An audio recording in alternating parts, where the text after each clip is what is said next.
Haleluya, puji Tuhan, salam sejahtera bagi kita semua Bapak Ibu keluarga besar GPDI Elsiade Magelang. Kita jumpa lagi dalam Renungan 79 hari ini. Mari Bapak Ibu yang ada di rumah silakan membuka Alkitab kita di dalam Markus. Kita akan membaca Markus pasal 5 ayat 1 sampai ayat yang ke-9. Sekali lagi Markus 5 ayat 1 sampai ayat 9. Demikian bunyi firman Tuhan. Lalu sampailah mereka di seberang danau di daerah orang Gerasa. Baru saja Yesus turun dari perahu, datanglah seorang yang kerasukan roh jahat dari pekuburan menemui dia. Orang itu diam di sana dan tidak ada seorang pun lagi yang sanggup mengikatnya sekalipun dengan rantai. Karena sudah sering ia dibelenggu dan dirantai, tetapi rantainya diputuskannya dan belenggunya dimusnahkannya, sehingga tidak ada seorang pun yang cukup kuat untuk menjinakkannya. Siang malam ia berkeliaran di pekuburan dan di bukit-bukit sambil berteriak-teriak dan memukuli dirinya dengan batu. Ketika ia melihat Yesus dari jauh, berlarilah ia mendapatkan lalu menyembahnya. Dan dengan keras ia berteriak, "Apa urusanmu dengan aku, hai Yesus, anak Allah yang maha tinggi? Demi Allah, jangan siksa aku." Karena sebelumnya Yesus mengatakan kepadanya, "Hai engkau roh jahat, keluar dari orang ini." Kemudian ia bertanya kepada orang itu, "Siapa namamu?" Jawabnya, "Namaku Legion, karena kami banyak." Puji Tuhan Bapak Ibu, kalau kita belajar kisah-kisah tentang pelayanan Yesus pada waktu di atas muka bumi, Yesus di dalam pelayanannya selalu disertai dengan tanda-tanda heran, dengan mujizat-mujizat. Nah, dalam pembacaan kita Markus pasal yang kelima ini, Yesus juga melakukan mujizat, di mana ketika dia melakukan perjalanan dan waktu dia sampai di tanah Gerasa, maka di sana dikatakan dia berjumpa dengan seorang yang kerasukan setan, seorang yang kerasukan kuasa kegelapan. Nah, ketika dia berjumpa dan orang yang kerasukan setan itu menguasai tubuhnya, dikatakan orang yang dirasuk setan itu sangat menderita. Di ayat yang kelima yang dikerjakan oleh orang Gerasa yang kerasukan itu dikatakan siang malam dia berkeliaran di pekuburan sambil memukul diri. Jadi dia tidak sadar bahwa tiap-tiap hari dia berusaha untuk mencelakai dirinya sendiri. Kenapa? Bahwa apa yang dialami, yang dirasakan oleh orang Gerasa ini cukup membuat orang ini sangat menderita. Karena ternyata di ayat yang ke-9 dikatakan roh yang menguasainya itu bukan hanya satu, tetapi sangat banyak. Itu sebabnya membuat orang Gerasa ini sangat menderita, cukup memprihatinkan. Ya. Nah, ketika Yesus sampai di Gerasa berjumpa dengan orang ini, maka kita lihat sama-sama respon daripada orang yang kerasukan ini, dia berlari menemui Yesus atau berjumpa dengan Yesus.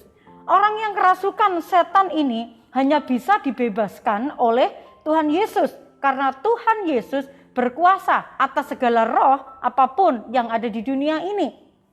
Karena tadi dituliskan tidak ada seorang pun yang dapat membebaskan orang yang kerasukan setan ini. Oleh karena itu hanya Yesus yang sanggup membebaskan dia dari roh yang mengikat dan membelenggu dia. Bukti bahwa Yesus berkuasa atas segala roh jahat dalam pembacaan kita. Yang pertama di ayat yang ke-6. Di ayat yang ke-6 dikatakan di sana, ketika ia melihat Yesus dari jauh, berlarilah ia mendapatkannya lalu menyembahnya. Ayat yang ke-6, reaksi orang yang kerasukan ketika melihat Yesus langsung berlari menemui Yesus dan sujud menyembahnya.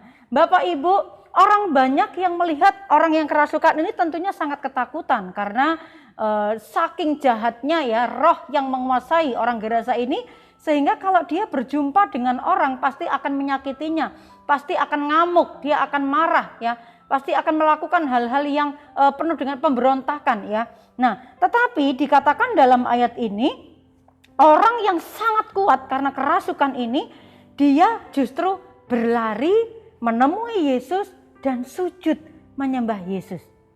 Ada wibawa yang lain, ada kuasa yang besar yang melingkupi hidup daripada Yesus yang dapat menundukkan, menaklukkan roh yang ada di dalam tubuh orang Gerasa ini. Ini membuktikan bahwa kuasanya Yesus lebih besar dari kuasa yang ada di dalam tubuh orang kerasukan ini. Yang kedua, di ayat yang ke-9, tadi berkata, kemudian ia bertanya kepada orang itu, siapa namamu? Jawabnya, namaku Legion karena kami banyak. Di ayat yang ke-9 menekankan bahwa roh-roh yang ada di dalam tubuh orang Gerasa itu bukan hanya satu, tetapi ada banyak.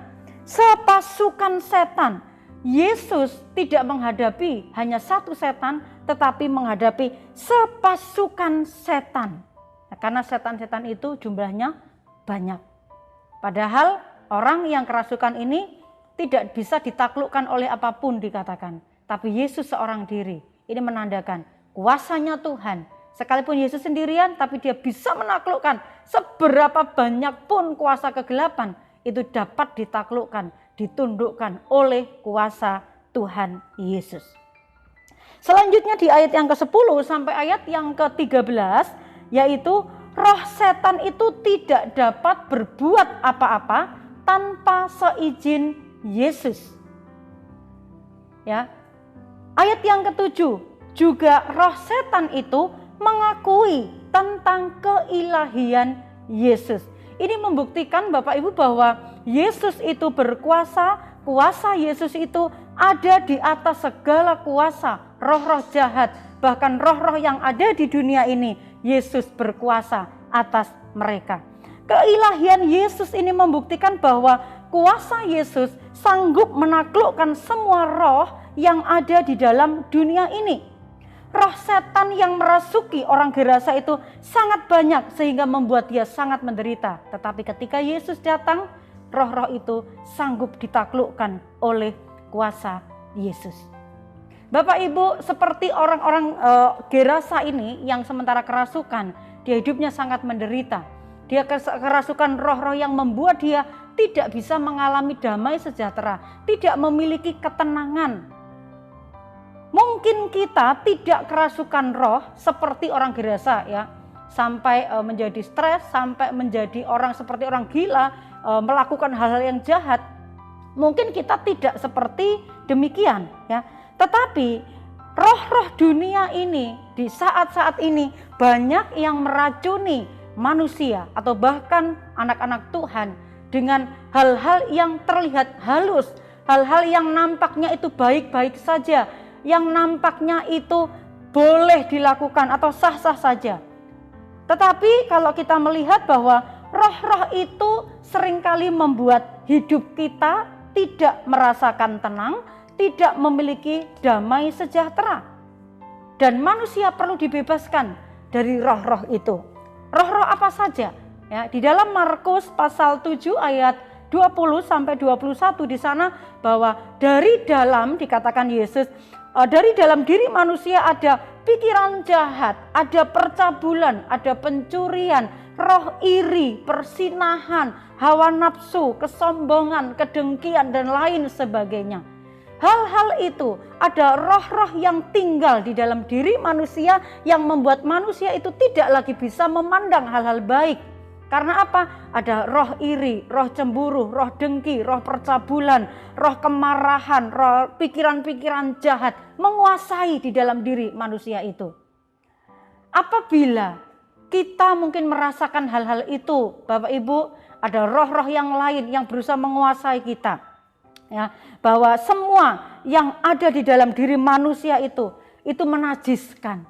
Apabila ada roh-roh ini ada di dalam diri kita, itu menajiskan kita sehingga kita kehilangan ketenangan, kehilangan sukacita, bahkan kita tidak lagi bisa berbuat apa-apa. Karena apa? Diikat oleh roh yang menajiskan hidup kita itu. Oleh sebab itu yang perlu kita lakukan adalah sama seperti orang Gerasa, dia berlari kepada Yesus.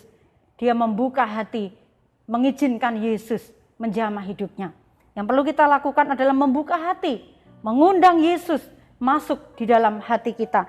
Di ayat yang ke-15, orang yang kerasukan itu tadi dikatakan duduk, sudah berpakaian dan sudah waras. Orang yang tadinya kerasukan itu. Ketika dia bertemu Yesus, mengundang Yesus membuka hati, Yesus menjamah hidupnya. Orang yang kerasukan ini berubah, dipulihkan, disembuhkan. Saat dia dibebaskan dari roh-roh yang mengikat dia, dikatakan dia menjadi tenang.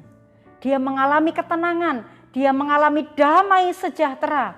Tentu saja ini menjadi kerinduan kita Bapak Ibu, bahwa ketika kita mengiring Tuhan, jangan biarkan roh-roh yang lain selain daripada roh Yesus itu mengganggu hidup kita.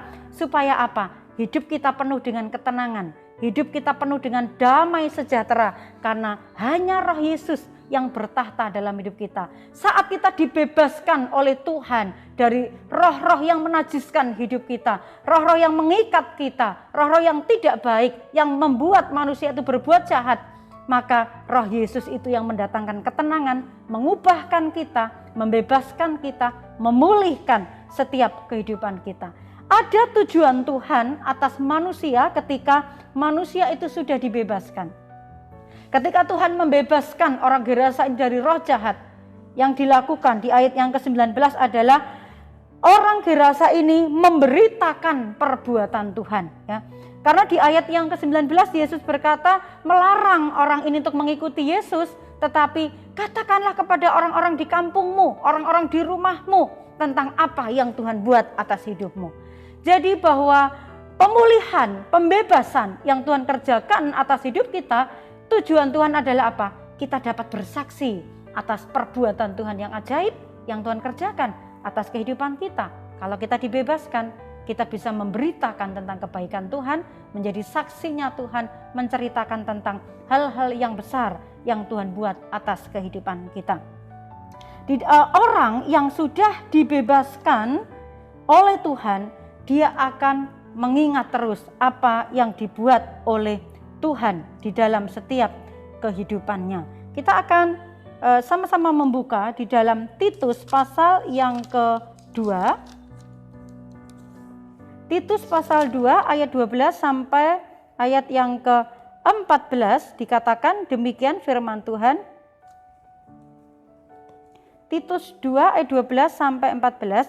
Ia mendidik kita supaya kita meninggalkan kefasikan dan keinginan-keinginan duniawi, dan supaya kita hidup bijaksana, adil dan beribadah di dalam dunia sekarang ini, dengan menantikan penggenapan pengharapan kita yang penuh bahagia dan penyataan kemuliaan Allah yang maha besar dan juru selamat kita Yesus Kristus, yang telah menyerahkan dirinya bagi kita untuk membebaskan kita dari segala kejahatan dan untuk menguduskan bagi dirinya suatu umat kepunyaannya sendiri yang rajin berbuat baik.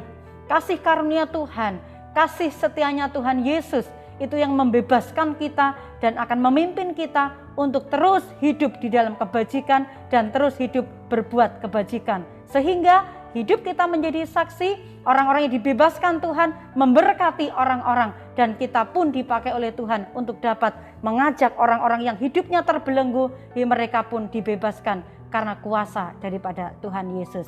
Mari kita terus percaya, menyerahkan hidup kita supaya hidup kita dibebaskan oleh Tuhan, dibebaskan oleh darah Yesus, dan kita mengalami kemenangan bersama dengan Tuhan Yesus. Tuhan Yesus memberkati kita, Bapak Ibu. Mari kita terima firman Tuhan ini dengan penuh sukacita. Kita akan tundukkan kepala, kita berdoa.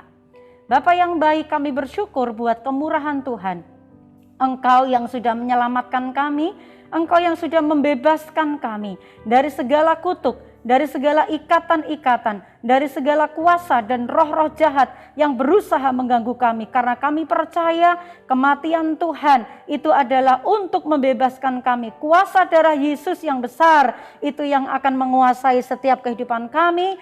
orang-orang yang mau percaya dan berserah penuh hanya kepada Tuhan. Terima kasih buat firman-Mu yang terus memberkati kami dan membebaskan kami supaya kami lepas dari segala kuasa kegelapan dan kami hidup di dalam kebajikan-kebajikan sesuai dengan firman Tuhan.